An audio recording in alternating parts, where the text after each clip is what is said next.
Madam President, I appreciate the senator from Tennessee's comments supporting the majority leader, and I know the senator from Tennessee. The House of Representatives. I know the senator from Tennessee is learned on Senate procedures, so that I know that he must have made a misstatement when he moments ago suggested that those of us who participated in the filibuster the other day somehow changed our position in voting for the motion to proceed. And the reason I know the senator from Tennessee is mistaken is because during the course of that filibuster, I explicitly stated I support the motion to proceed. I stated that a week before the filibuster repeatedly. I have always stated that the vote on the motion to proceed, the vote on cloture to motion to proceed, was going to be unanimous. Indeed, I would note that I offered a unanimous consent during that filibuster that we vitiate the cloture and all agree to proceed, because everyone in this chamber, I said I expect the vote will be unanimous, everyone in this chamber wants to proceed to this bill. Now, the senator from Tennessee, being learned in Senate procedure, knows that there's a big difference between that vote on Wednesday, which I might note, when the vote tally was down there for Republicans, I put my, not only did I vote yes early, but I put my recommendation for every Republican to vote yes. Because of course we should get on the bill.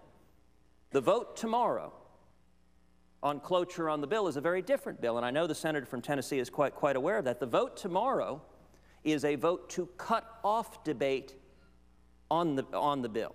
And so, as I said during the filibuster 2 days ago, as I have said for weeks, it is the vote tomorrow, cloture on the bill, that matters, because anyone voting tomorrow in favor of cloture is voting in favor of granting the majority leader the ability to fund Obamacare. And I know my friend from Tennessee understands that, so I'm sure his statement suggesting that the vote on the motion to proceed meant anything other than what it obviously meant, I know that was a statement in error. Well, actually, I appreciate this opportunity. What we have before us is a bill that defunds Obamacare. It's the bill that the House has sent over. So you're right.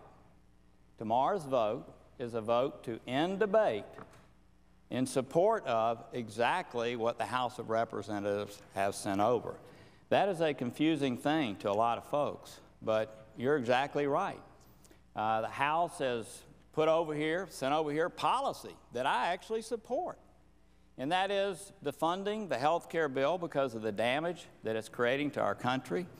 I wish the CR number was a little lower. I wish it was at 967 instead of 988, but that's exactly right. And so we're going to be cutting off debate on a bill that the House Republicans have sent over to us. So you're exactly right, and that's an important vote. And that is a vote in support of the House. Something in addition, supporting the House would be getting whatever we're going to do back over to them so that they are not jammed. But it's my understanding, again, relative to this vote tonight, happening tomorrow instead, is that my two colleagues, who I respect, have sent out emails around the world and turned this into a show, possibly, and therefore they want people around the world to watch, maybe them and others on the Senate floor, and that is taking priority over getting legislation back to the House so they could take action before the country's government shuts down, and by the way, causing them possibly to put in place, again, some other good policies. I yield. I appreciate my friend from Tennessee's comments. And I would note that he suggested that this is confusing, and I guess I don't think it's all that confusing. The senator from Tennessee says that a vote in favor of cloture is a vote in favor of the House bill and in favor of defunding Obamacare.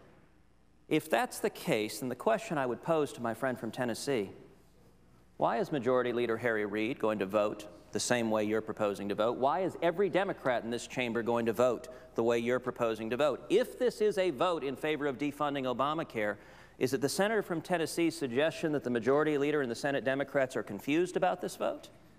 Well, I would respond that after a 21-hour filibuster yesterday, you voted in favor of the thing you're filibustering, and Senator Harry Reid joined you in that too. So it seems to me that they're very similar. Does the senator from Tennessee dispute that the vote Wednesday was a vote to take up the bill, whereas the vote tomorrow will be a vote that will do two things if there are 60 votes? If enough Republicans cross the aisle, join Majority Leader Harry Reid and the Democrats, it will, number one, cut off all debate, and it will, number two, what makes the vote tomorrow so significant is the Majority Leader has already filed an amendment.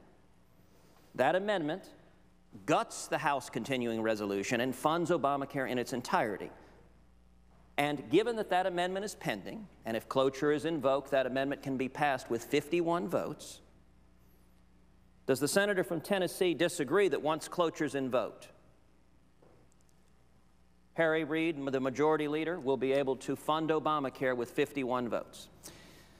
I agree that the Senate rule that's in place that allows post-cloture votes at a 51-vote majority has been there for decades and generations, and it's the same rule that we have operated under for decades. So let me just ask this question.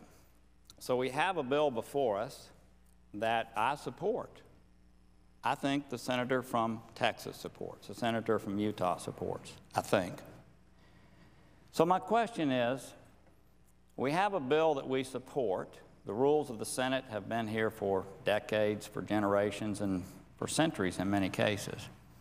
So are you thinking the House of Representatives would like for us to vote against cloture on their bill? Well, I thank my friend. Well, let me ask you this, and if you think that's what they wish for us to do, why is it that they're already developing language and legislation to send back over? It seems to me that they've already indicated that they view this strategy as a box canyon because they understand the Senate rules. And it looks as if, to me, they're already developing language to send something back over because even though we're in the Senate, and I know all three of us are relatively new, somehow or another, they knew the Senate rules before they sent it over. So I'm a little confused, and tell me what happens if the Senate were not to invoke cloture on a bill that we support. What then happens? I'd like to understand. Well, I appreciate that question from my friend from Tennessee, and there are several pieces of it. One, he asked, would the House Republicans like for us not to invoke cloture? I can tell you this morning I spoke to over a dozen House members who explicitly said it would be fantastic if Senate Republicans could show the same unity we did and vote against cloture because Majority Leader Reid has filed an amendment to gut our language. I would note also, the senator from Tennessee keeps expressing confusion. I have to admit, I don't think the American people are confused. And I would ask the senator from Tennessee, you agreed a moment ago, if I understood you correctly, that if 60 senators vote in favor of cloture, Majority Leader Harry Reid will be able to fund Obamacare in its entirety. Let me ask the counterpart. If 41 Republicans stood together and voted against cloture because we said we do not support the amendment that Majority Leader Reid has filed to fund Obamacare, when we told our constituents we oppose Obamacare, we meant it. Yeah. So we are not going to be complicit in giving Harry Reid the ability to fund Obamacare. Would Majority Leader Harry Reid be able to proceed and fund Obamacare if 41 Republicans stood together against cloture? Well, but the thing is, I think the senator from Texas may be confused. We're not going to be voting on the amendment. We have the chance to vote on the amendment after the vote on cloture. The vote on cloture tomorrow is a vote on ending debate on a bill we support. The amendment that you're talking about... The time for the colloquy has expired. Okay. Is there objection to the unanimous consent request offered by the Majority Leader? Madam President? Madam President? The senator from Utah. Reserving the right to object, I requested to modify the request made by the Majority Leader. I've already turned that down. And he turned that down, and in light of the fact that he's turned it down, I object. Objection is heard. Madam President.